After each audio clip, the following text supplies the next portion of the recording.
ते सरकारपर्यंत पोहोचावं एवढीच आमची कळकळीची विनंती आहे. आमच्यावर कसल्याही प्रकारची जोर जबरदस्ती करायची नाही. हो, गट नंबर सुद्धा लिहितो आम्ही, पण आमच्यावर कसल्याही प्रकारची जोर जबरदस्ती नको. नाही का म्हणलो माझ्या एक मिनिट 2 मिनिट ऐका. आम्ही का म्हणलं, तुम्ही जर रिकामे आले असले तर आम्ही समजून घेतला असतं. बरोबर आहे. तुम्ही मॅडम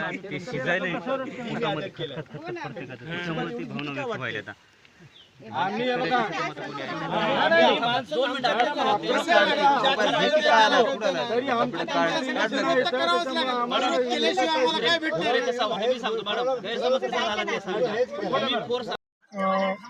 शक्तीपीठ महामार्गाच्या सीमांकनासाठी आलेले होते. आम्ही सर्वांनी त्यांना इथून माघारी वापस केलं.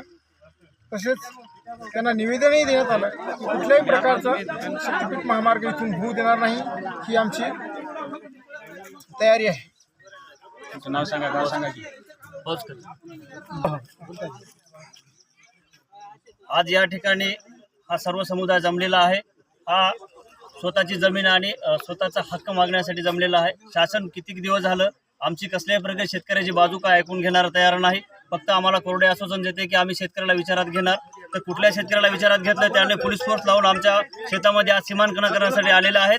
तर आम्ही आमची 1 इंच सुद्धा जमीन या शक्तीपीठ महामार्गासाठी देणार नाही, हे सरकारला आम्ही ठणकावून सांगतो. यानंतर जर शेतकऱ्यावर अशी जर तुम्ही बळजबरी करीत असाल तर शेतकरी सुद्धा हातात रुग्ण घेऊन उठल्याशिवाय राहणार नाही, हे आम्ही या सरकारला सांगतो. देवा भाऊ, आमचं काही चुकलं का? आम्ही तुम्हाला मतदान दिलंय.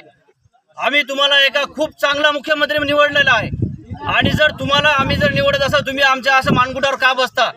तुम्ही शेतकऱ्याचे कैवारी आहात हे तुम्ही ठणकावून सांगता. इलेक्शनच्या अगोदर शक्तीपीठ महामार्ग रद्द झाला म्हणून सांगता.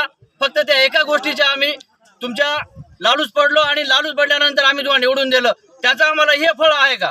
अरे तुम्ही आमचं जेवणाचं थाट डिस्काउंट घेता, आम्हाला तुम्ही खोटं बोलता, वारंवार खोटं बोलता तुम्ही. आम्हाला शेतकऱ्याला विश्वास, अरे कुठल्या शेतकऱ्याला तुम्ही विश्वास घ्यायला? हे आम्ही कदापि सहन करणार आहे तुमचं. आणि यानंतर लक्षात ठेवा, आम्ही तुमच्या अधिकाराला सोडून द्या. शक्तीपीठ नावाखाली जर कोणी जर आलं तर त्याचं तंगड तोडून आम्ही हातात देईल, ही आमची ठाम भूमिका आहे. शक्तीपीठ महामार्ग रद्द, शक्तीपीठ महामार्ग रद्द.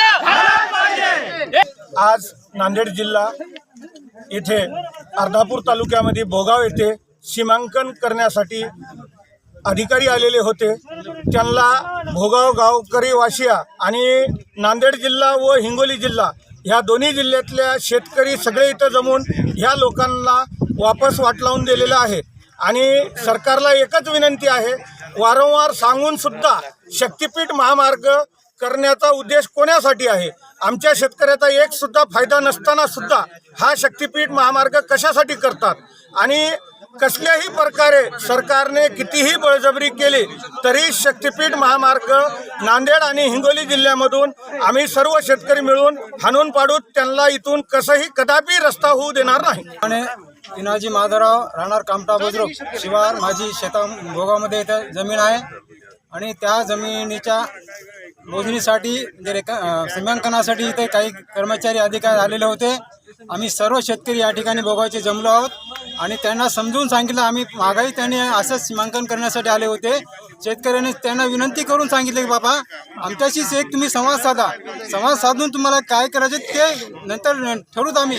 पण आमची कोणतीही संमती न घेता तो बळजबरीने या ठिकाणी सीमांकन करतो आणि आमची जमीन, या शेतकऱ्याची जमीन हडप करण्याचा प्रयत्न इथला शासन करत आहे.